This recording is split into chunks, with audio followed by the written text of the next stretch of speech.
Welcome back, ladies and gentlemen, to part 2 of Let's Play Imperator Rome, Epirus. In the last part, we went over the basic mechanics and we started a war, in which we are currently winning, purely because they haven't actually fought me yet. That's, win by default is, of course, a great way to go. Now, at the moment, we are just... I'd say we're about equal with them. And there we go. We've actually won a siege. So this siege, now with this siege, we can now sue for peace. And we can sue for peace to take the region of Epirus. Or, yeah, no, sorry, the region of Anatolia. Now, until our ally gets here, I have no intention of moving my army. Because my ally is actually the strongest part of us. And I also have no intention of doing anything until I get myself some iron. Which at current is very close, I'd say. Now, as you can see, even though they have better generals than me, they're refusing to make the jump to attack me. Pyrrhus is currently still 15. Sorry, yeah, Pyrrhus is still currently 15. Oh shit, they're actually attacking us. Now we have higher morale than they do, but we're actually going to lose this fight.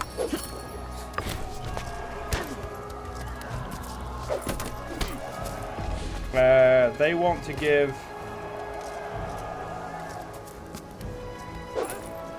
Let's accept this and see what happens. So, we won a war without even needing to complete it. Now, unfortunately, we didn't actually get to attack Anatolia, but we are going to... This is a victory. I'm not going to look this in the mouth. Anyway, the Acarnanian elite, or the Acarnanian elite. After a protracted conquest, we have finally routed the Acarnanian armies and laid waste to the lands. During the sacking of the capital, many important prisoners were taken, many of them having previously held important positions in the Acarnanian Senate. They now languish in our dungeons, awaiting whatever fate we decide to impose upon them. Now, there are many ways we can go. We can go, our enemies deserve no quarter, where every character will be put to death before cheering crowns in Nicopolis. We can banish those of class and put the rest to the sword. Important characters will be banished to foreign lands and instead of executed or incarcerated.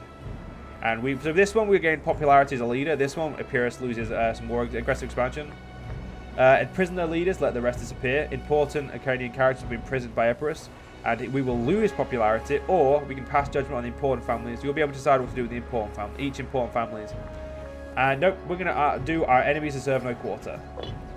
Getting Pyrrhus to be well known is important. So, we're going to move our army back up to Nicopolis. And we're actually going to start recruiting some infantry. Because at the moment we have an archery only place. Now, we haven't been invited to join a defense league by these little guys right here. Now, I'd be lying if I said I didn't want to kill them. So I'm actually, let's have a look. They currently have no friends. And I'm going to ask them, I'm going to tell them to, I don't want their friendship. So let's move on. Currently we have active diplomacy. That's not really working, as you'd expect.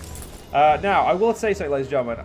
There are a lot of mercenaries in this game for a reason, and if you think that you can get away with do this game without mercenaries, you would be wrong. It can work, but it's dumb. Like, you shouldn't. Like, you should stop and just get some armies. Sorry, just get some mercs. So we are currently a local power, and we have just been assaulted by our ally. Bruh, what you doing? Here, I'll give you a gift if you want. Have this gift. Shut up. Now, we currently have an unmarried ruler. This now means that our ruler is good enough to be put in an army, which is what I'm going to do. We're also going to arrange for marriage with him. So he is currently a 8764. Now, I'm going to want to make him pretty standard, and I'm going to say, let's go for... Oof. I'm going to go for this lovely lady. She is 30 years old. We're going to go for her. She's old. She's younger. So, they have been married, and this alliance is now breaking. Which is very upsetting, because they actually helped me in that war. I don't want... Oh, yes, we should also We're also going to put our army maintenance on standard again. Now, is there anywhere we can trade for iron? No. Eventually we will be able to trade for iron. It's just a matter of time. Now I am going to get ourselves 1, 2, 3, 4, 5, 6. I'm going to make this a 20k, sorry, an 18k army because I just think we need the men. So as you can see, amount of cohorts is said by everyone, and one thing I haven't done is set ourselves ideas. So first things first, we'll set our military. I'm going to be setting the martial ethos, which gives us plus 10% morale of armies for every army we have under our command, which is of course fucking great. And here come our new men, which is awesome. And ladies and gentlemen, I do apologise if I sound bunged up because I kind of am. It is honestly annoying, but there's not much I can do about it, and it's a little bit annoying. I'll admit. Now, we need to do some more covert actions. We need to do not too many though. We need to do as little as possible. But we can now bring in a new invention. And again, I apologize about I apologize for being ill, ladies and gentlemen. That's the best way I can put it. Now, as we have had no tech, we can pick whatever we want. And I'm going to go for a progressive protection to cheapen fabricating of claims. Because why would you not do that? Now, I would like to get myself over here soon, but getting over there soon would, well, I don't have the men to fight the people over there just yet. Really, I should go take out these people who, these guys, because they didn't want to be friends with me anymore. So I'm actually going to wait for a while, then I'm probably going to grow northwards. Now, Macedon does not like us. They're probably not going to like us for a long time. Or ever. Probably ever, to be fair. Because we are because they just don't like us. There's not really there's just historical reason, isn't it? So, now one thing we will need to build is our navy up to the same size as our army. And yep, these guys do not want an alliance. They've just insulted me again. Now, we have been invited to a defensive pact by these guys, and you know what? For now, I will do so. I will agree. We need some friends, and friends are hard to come by, so we'll take the friends we can get. You guys are just dicks. I may have to fabricate your claim. Because you're... I'm sorry, not fabricate your claim. I may have to fabricate your country. Jesus Christ, I could at least say it right. So we need another 51 of these. So what we're going to be doing is we're going to get 1 military and 2 oratory. Because if we get those, we then get an extra bonus because, here it is. We get monthly tyranny down, national citizen happiness up, and 1 into each of these guys because of us hitting the correct level of these. Now, growing friendship. Pyrrhus Arcady appears to be developing a strong camaraderie with Hestia Penid. Sometimes it can be advantageous to have a friend watching one's back, but it is not too late to avoid this situation. So, her spouse is a researcher. She herself is, I mean, alright. I don't know what she's loyal. She's got some popularity. So, if she could make her our friend, we could encourage them to spend less time together or arrange for them to disagree. I see no reason why she couldn't be our friend for now. So that's what we'll do. Yeah, we still have a trade route, which we will eventually fill. But like I said, I would like to fill it with iron for now. And we're going to do our best just to get the opinion of these guys to a position where they will agree to do it, with give us it. Now, next month, we'll get ourselves a oratory idea. And it's probably going to be Hospitium to give us some more, like, happiness and whatnot. Oh, sorry, not more happiness. More opinion improvement with other people. And I'm not going to lie, ladies and gentlemen, I really wish I wasn't ill. It's just pissing me off. So give me 1 second, I'm just going to blow my nose again.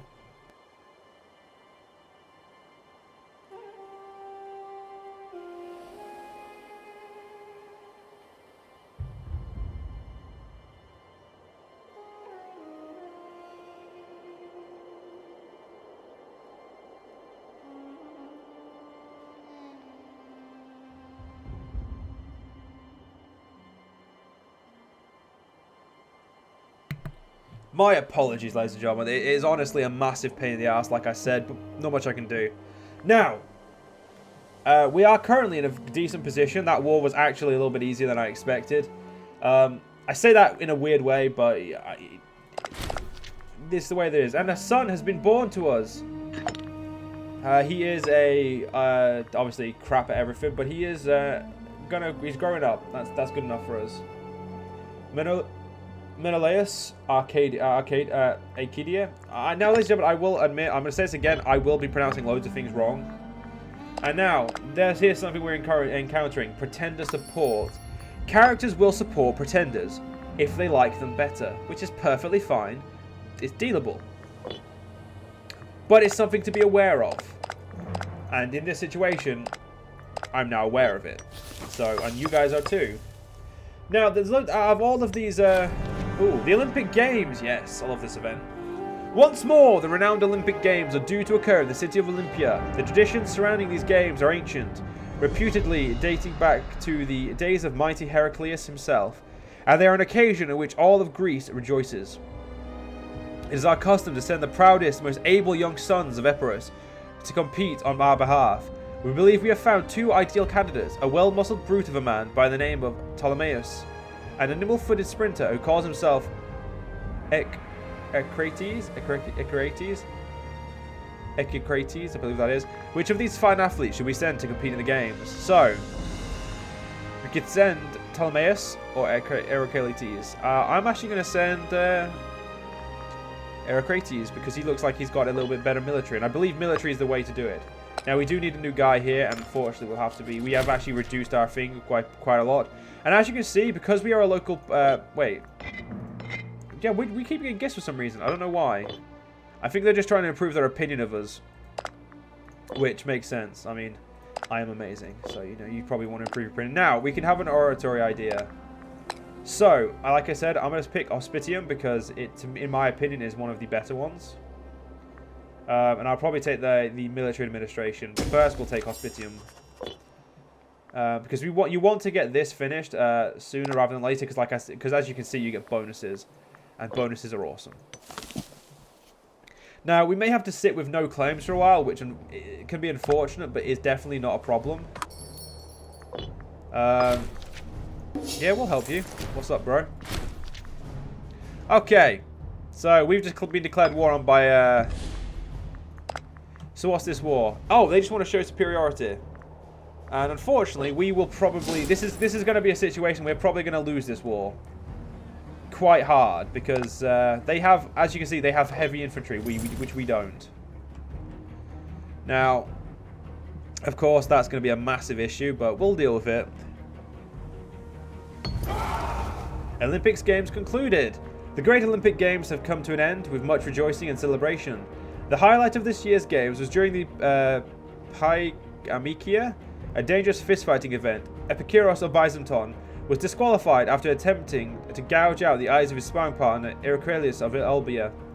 Overall, the victor was declared to be Niketes Tauriskid of Messenia, a first-time winner of the Olympics, whose brawn, virility, and Heraclean figure are beyond compare. He will go down in the annals of history as a champion of the Olympiad.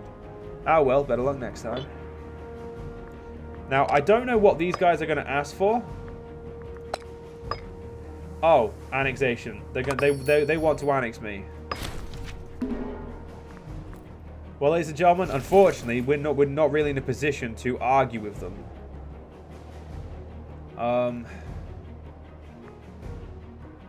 This might be the very quickest Imperator Rome series I've ever had. And by ever had, I mean ever will have. Jesus Christ.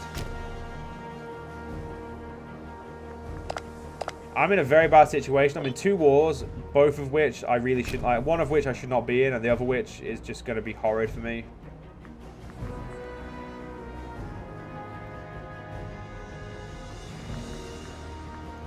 There's not much we can do to placate Macedon, though. We did capture an enemy right there, but yeah, I'm gonna go back to Nicopolis. We don't really have the manpower to deal with this.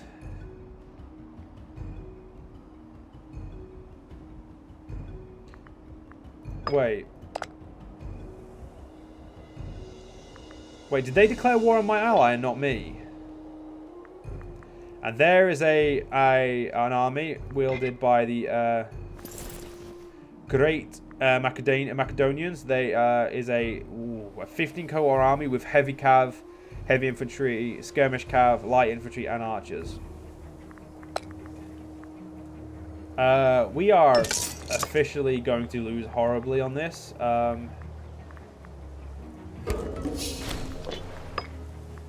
Let's see how this goes.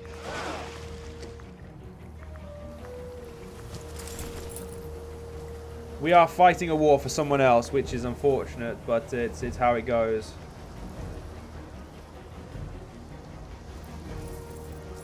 It looks like they're running away. I don't know why. I'm pretty sure they would have won that fight, but we'll follow them and see if we can take them out. Unfortunately, Macedon does have another full army, another full 15 cohort, so this is not good for us. Now, I'm actually going to increase taxes and increase commercial commerce, because right now we need the bonuses, and wow, we're actually doing a great job of this. As you can see, our guys are like having an actual fight, and we won. We killed more troops than we lost, which is actually quite impressive in my opinion. And we don't even have increased morale, which is what I thought won us that.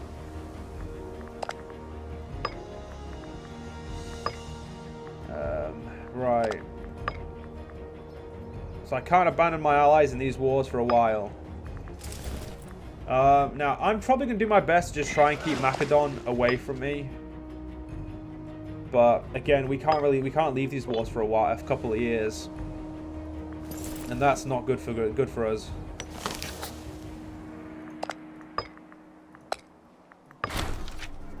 Yeah, the suggested peace is not good for us.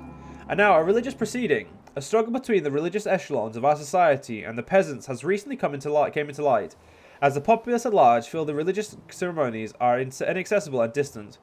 On the other hand, our high priest and his attendants demand the distance needed to do their jobs properly, an argument the peasants have no rights to the inner workings of our religious ceremonies.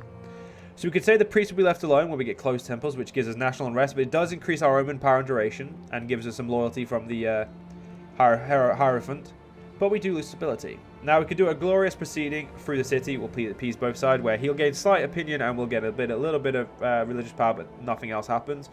Or, the peasants are right, it is time to open the gates for the temples, where we will lose national unrest, but we will unfortunately incur penalties to our omen power and duration.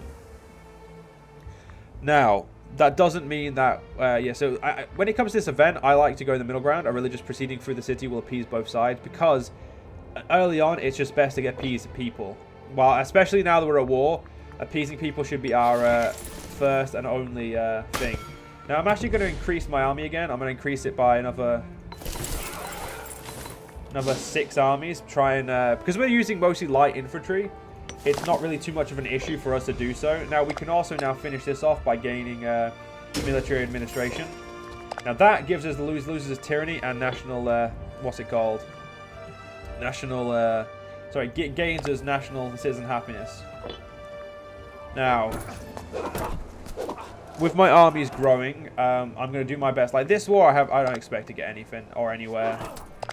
But in this war, I intend to win. Or at the very least, I intend to survive. Now, of course, I am going to be gaining manpower very, very slowly, as you do in antiquity. But I will defend my ally, but I will never do anything to push myself into this. I won't push myself into Macedon, because that, in my opinion, is suicide. You know what? I'm actually. Oh, I can't afford to pay full price for my army.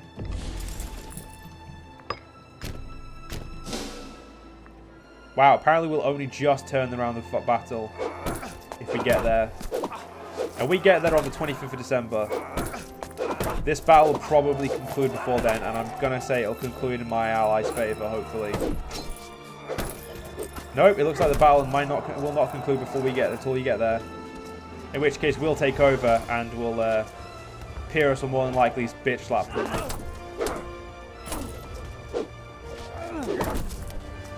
Does look like a very slow fight, which is not a bad thing for us. But we were victorious, and well, not that many of my men were killed, but my allies were.